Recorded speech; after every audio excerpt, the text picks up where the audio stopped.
अस्सलाम वालेकुम viewers, learn Quran with एफके में आप सबको खुश आमदीद।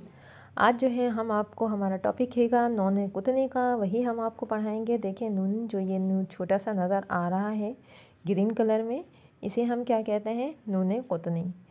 ये जो छोटा सा ग्रीन कलर में नून नज़र आ रहा है, इसे हम नून कुतनी कहते हैं। ठीक है, यानी कि छोटा नून जो किसी भी हर्फ के ऊपर होता है, छोटा नून जो किसी भी हर्फ के ऊपर होता है, उसे हम नून कुतनी कहते हैं। ठीक है, जैसे मिसाल के तौर पर मसलनिल कौम, मसलनिल कौम में आप देख रहे होंगे लाम के ऊपर जो है ग्रीन कलर में नून छोटा सा बना हुआ है, इसे हम नून कुतनी कहते हैं। असल में ये था मसलन अल कौम, लेकिन हमने इसे क्या बना दिया?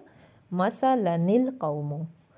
लाम के ज़बर को, एक ज़बर को हज़्फ़ कर दिया और अलकौमों के साथ मिला दिया। अब देखिए नून कुतनी का कायदा क्या है। अगर तनवीन के बाद दो ज़बर दो ज़ेर दो पेश की जो तनवीन होती है, उसके बाद हमज़तुल वस्ल हो, उसके बाद क्या हो? हमज़तुल वस्ल, यानी मिलाने वाला जो हमज़ा होता है वो हो, और हमज़तुल वस्ल के बाद वाला हर्फ साकिन हो, तो क्या करेंगे हम? तनवीन के नून को ज़ेर देकर हमज़तुल वस्ल को दरमियान से गिरा देते हैं। क्या करते हैं? अगर हमज़तुल वस्ल के बाद वाला हर्फ साकिन हो तो तनवीन के नून को ज़ेर देकर हमज़तुल वस्ल को दरमियान से हम क्या करते हैं? गिरा देते हैं। अब सोच रहे होंगे आप, तनवीन में नून कहाँ से आया? तो देखें, दो ज़ेर दो पेश, दो ज़बर दो ज़ेर दो पेश को हम तनवीन कहते हैं। ठीक है, अब देखें दो ज़बर को किस तरह से पढ़ते हैं? दाल नून ज़बर दन। दो ज़ेर को किस तरह से पढ़ते हैं? दिन। दो ज़बर दन, दो ज़ेर दिन। इसी तरह दो पेश को हम पढ़ते हैं दुन। ठीक है, अब इसको उर्दू में देखें किस तरह से, इसके आखिर में क्या आ रहा है? नून। इससे मुराद, नून कुतनी से मुराद यही नून है, यानी कि तनवीन को अदा करते वक्त जो नून की आवाज़ पैदा होती है, तनवीन को अदा करते वक्त जो नून की आवाज़ पैदा होती है, उसको हम नून तनवीन कहते हैं। उसको क्या कहते हैं? नून तनवीन। पर नून कुतनी किसने कहते हैं?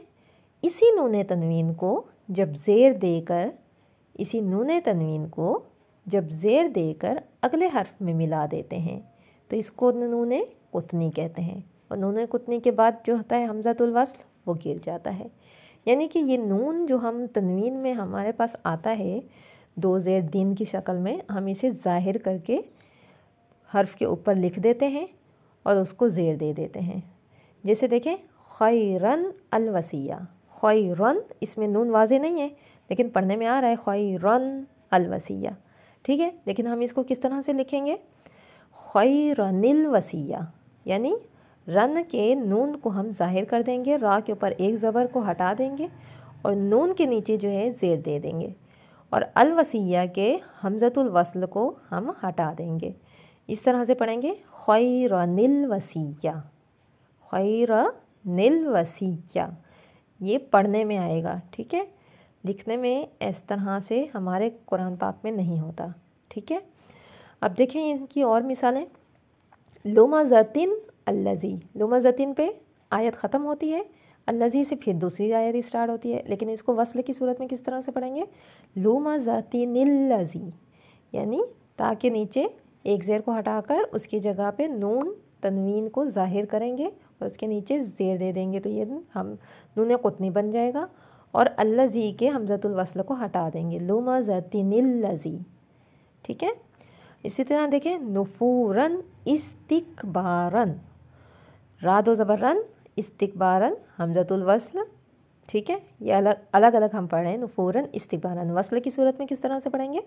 नुफूरन इस्तिकबारन, नुफूरन इस्तिकबारन। रा को, रन के नून को ज़ाहिर करके उसके नीचे ज़ेर दी और इस्तिकबारन के अल हमज़तुल वस्ल को गिरा दिया, नुफूरन इस्तिकबारन। इसी तरह है कदीरुन, अलग है, आयत ख़त्म, फिर दूसरी आयत शुरू हुई अल्लज़ी से।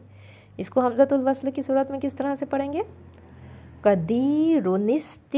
कदीरुनिल्लज़ी।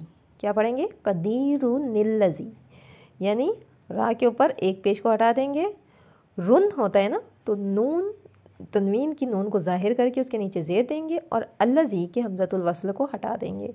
कदीरुनिल्लज़ी, ये सिर्फ पढ़ने में होगा, लिखने में हमारे कुरान पाक में, ये बात याद रखिएगा, हमारे कुरान पाक में ये चीज़ लिखने में नहीं है, ठीक है, बाहर के ममालिक में है। तो उम्मीद है कि आपको हमारा टॉपिक समझ आया होगा। अगर हमारे चैनल को सब्सक्राइब नहीं किया तो सब्सक्राइब कर दें और बेल आइकन को ज़रूर प्रेस कर दिया करें ताकि हमारी आइंदा आने वाली नोटिफिकेशन आप तक पहुंचती रहे। शुक्रिया। अल्लाह।